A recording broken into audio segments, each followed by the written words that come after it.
அன்பு நண்பர்களுக்கு டாக்டர் சர்வானந்தாவின் இனிய வணக்கங்கள். நண்பர்களே, நம்முடைய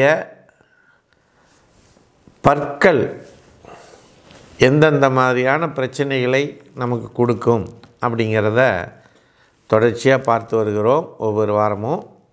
அந்த வகையிலே இன்றைக்கு நாம் குரூக்டு டீத் இதை பற்றி தான் பார்க்குறோம். இது குரூக்டு டீத்துனா வளைந்த பற்கள்.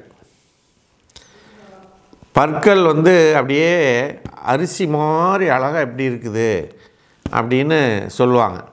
இந்த உடம்புக்கு அழகை கொடுப்பது, ஒரு மனிதனுக்கு முதல்ல ஒரு வசீகரத்தை கொடுக்கறது எதுன்னு பார்த்தீங்கன்னா இந்த முகம். அந்த முகத்தில் எது அப்படின்னு பார்த்தீங்கன்னா பற்கள். இந்த பற்கள் ஏருக்கு மாறாக முளைக்கிறதும் அப்படியே பற்கள் வளைந்து போகிறதும் இது அடிப்படை காரணம். இதுதான் இந்த பிரச்சனை. குரூக்டு டீத் அப்படின்னா இதுதான் பிரச்சனை. இதனால் என்ன பாதிப்பு அப்படின்னா, முதல் பாதிப்பு முகம் அழகாக இருக்காது. ரெண்டாவது, பேச்சு சரியாக வராது. பேசுகிறது சரியான வார்த்தைகள் வராது. உச்சரிப்புகள் சரியாக இருக்காது. அடுத்து உங்களுக்கு நீங்கள் அதை பற்கள் தாறுமாறாக இருக்கிறதுனால அங்கங்கே கடித்து புண்கள் ஏற்படுவதற்கு, வாய்ப்புண் ஏற்படுவதற்கு, காயங்கள் ஏற்படுவதற்கு காரணமாக இருக்கும். ரொம்ப சிரமமாக இருக்கும். இப்படி ஏற்படுவதற்கு காரணம் என்ன அப்படின்னு பார்த்தீங்கன்னா, முதல் காரணம் சத்து குறைபாடு. ரெண்டாவது, குழந்தைகளுக்கு பற்கள் முளைக்கும் போது அந்த ஸ்பேஸ் ரொம்ப சின்னதாக இருக்கும். அப்போ அந்த ஸ்பேஸில் பற்கள் ஒன்றுக்கு மேலே ஒன்று நெருங்கி பழகும்போது அது முன்ன பின்ன பறிக்கிறதுக்கு இருக்குது. அடுத்து, பல் வளையிறதுக்கு விரல் சூப்புறது ஒரு காரணம். அப்புறம் தொடர்ந்து ஃபீடிங் பாட்டில் அந்த ரப்பரை வாயில் வச்சுக்கிட்டே இருக்கிறது, சப்பிக்கிட்டே இருக்கிறது, அந்த இதில் பண்ணுறது அது இன்னொரு காரணம். தாடை எலும்புகள் பெருசாக போகிறது அது இன்னொரு காரணம்.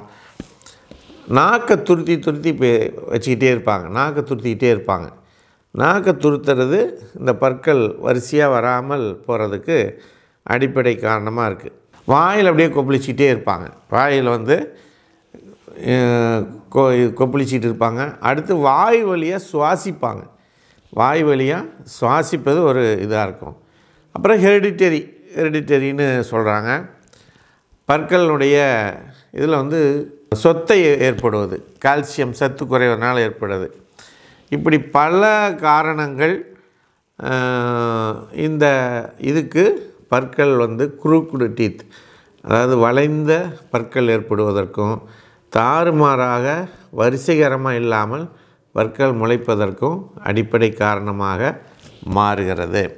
சரி, இதில் வலியோ மற்ற பிரச்சனையோ இருந்தால் என்ன பண்ணலாம்? ஹோமியோபதியில் மெர்க்குரி, ஸ்பிளான்டோமேஜஸ் போன்ற பல மருந்துகள் இருக்குது, அதை பயன்படுத்தலாம்.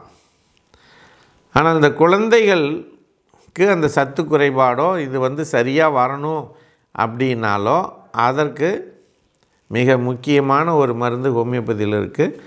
கல்கேரியா பாஸ் அப்படிங்கிறது 6Xல் அந்த குழந்தைகளுக்கு அந்த பல் பிரச்சனையே வராமல் இருக்கிறதுக்கு, சரியான நேரத்தில் முளைப்பதற்கு, அது சொத்தை விழாமல் இருக்கிறதுக்கு, நாள்பட்டு முளைக்காமல் இருக்கிறது சிரமப்படுறதுக்கு, பல் உள்வாங்காமல் இருக்கிறது போன்ற பல பிரச்சனைகளை சால்வ் பண்ணுறதுக்கும், பற்கள் வரிசையாக வர்றதுக்கும் கொடுக்கக்கூடிய ஒரு மருந்து கல்கேரியா பாஸ் 6X. இது தினம் ஒரு மாத்திரை அந்த குழந்தைக்கு அப்படியே கொடுத்துக்கிட்டு வந்தீங்கன்னா அந்த இது சரியாக போயிடும். அடுத்து இப்போ நம்ம ஒரு முக்கியமான விஷயத்தை தெரிஞ்சுக்கலாம்.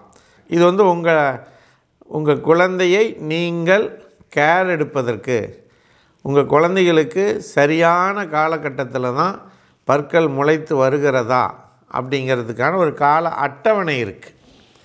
அந்த கால அட்டவணையை நான் இப்போ உங்களுக்கு சொல்கிறேன், பாருங்கள். அப்படியே இல்லைனாலும் அதை வந்து நம்ம வீடியோவில் தனி அட்டவணையாக கொடுப்பாங்க, அதையும் நீங்கள் பார்த்து தெரிஞ்சுக்கலாம். இதை எடுத்து நீங்கள் பேப்பர்லேயோ இதுலேயோ எழுதி வச்சுக்கலாம். சரிங்களா? அதாவது 6 மாதத்திலிருந்து 10 மாதத்திற்குள் நம்முடைய கீழ்தாடையில் லோவர் சென்ட்ரல் இன்சிசார் அப்படின்னு சொல்லக்கூடிய பற்கள் முளைக்கும். அதே 8 மாதத்திலிருந்து 12 மாதத்தில் அப்பர் சென்ட்ரல் இன்சிசார் முளைக்கும். ஃபஸ்ட்டு கீழே முளைக்கும், அப்புறம்தான் மேலே முளைக்கும். சரிங்களா?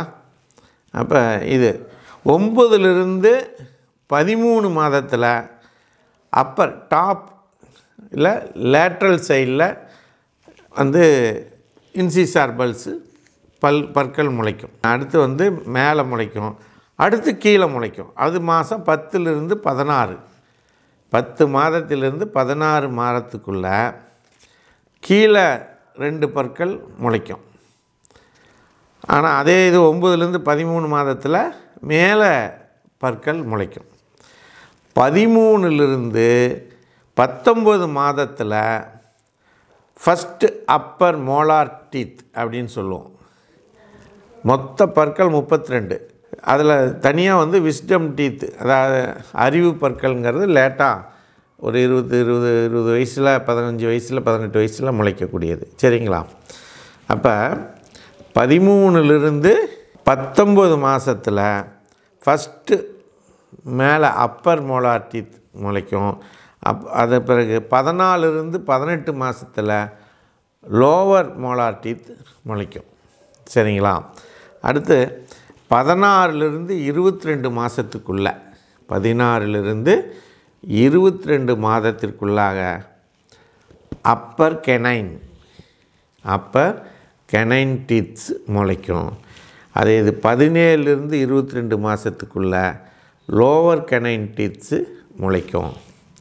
அதே 23லிருந்து 31 மாதத்திற்குள் செகண்ட் லோவர் மோலார் டீத் முளைக்கும்.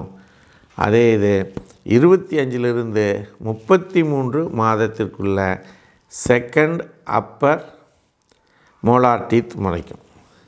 இப்படி தான் பற்கள் முளைக்கிற இது வருஷகரமாக இந்த மாதத்திற்குள்ளே உங்கள் குழந்தைகளுக்கு பற்கள் முளைத்து வரிசைகரமாக வந்துருச்சுன்னா அது வந்து அழகான முகபாவத்தையும் அற்புதமான சொற்களை சொல்லக்கூடிய வாய்ப்பையும் வசதியினையும் ஏற்படுத்தி கொடுக்கும் நண்பர்களே. ஆகவே இது உங்களுக்கு மிகவும் பயனுள்ளதாக இருக்கும் என்பதனை கூறி வாய்ப்பளித்த சர்வம் மற்றும் யோகம் யூடியூப் சேனலுக்கு நன்றி கூறி விடைபெறுகிறோம். நன்றி, வணக்கம்.